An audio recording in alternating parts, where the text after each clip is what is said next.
édition, c'est la maison d'édition Ménébic, Ménébic M-E-N-A-I-B-U-C. Et nous sommes éditeurs panafricains.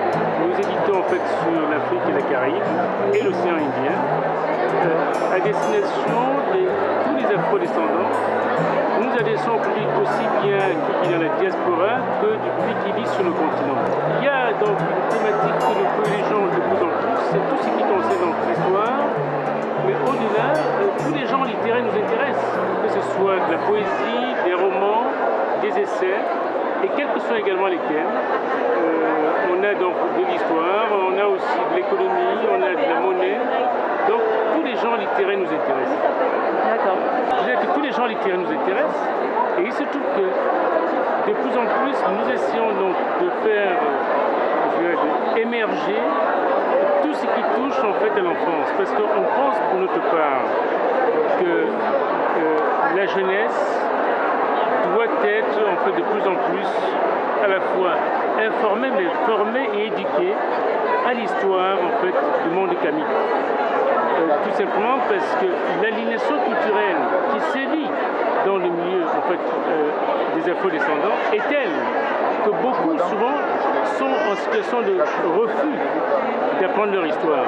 Et se disent que c'est des choses passées qui n'intéressent plus le présent. Or, comme le dit en fait l'adage et le proverbe en fait, des sages africains, un arbre sans racines ne peut pas tenir longtemps. Donc il est important de s'enraciner, de s'armer en fait de connaissances de son histoire, de s'enraciner en fait le plus lointain possible pour pouvoir justement grandir, évoluer et pouvoir aussi partager sans complexe avec le reste de l'humanité.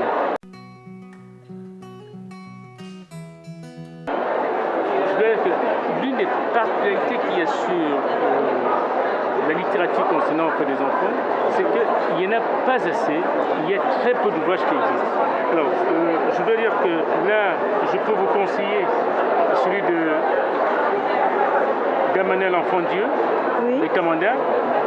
Vous avez également des humanités classiques africaines de Jean-Philippe Motunde, le manuel de coloriage de Jean-Philippe Motunde, mais vous avez aussi en fait des contes jeunesse, ou alors voilà cette belle collection jeunesse de présence africaine avec Éric Martin, ou alors voilà les ruses de Koneni le Moineau, qui est une très belle histoire en fait africaine, commencée en comté, et que j'invite vraiment en fait nos auteurs à lire. C'est donc deux auteurs qui vivent en fait en Guinée, qui ne sont pas ici, mais qui depuis la Guinée nous envoient vraiment un message sur la connaissance en fait de la tradition africaine.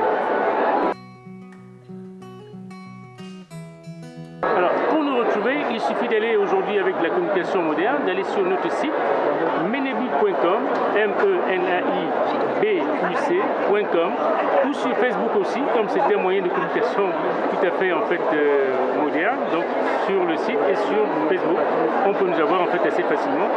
Et nous sommes également présents en fait en Guadeloupe avec Ménébic Caraïbe, qui couvre en fait la Caraïbe, mais aussi en fait au Cameroun avec voilà un peuple noir. Voilà, nous sommes présents en fait sur tous ces endroits, ou chez n'importe quel libraire on peut les avoir. D'accord, bah, merci beaucoup. C'est bon.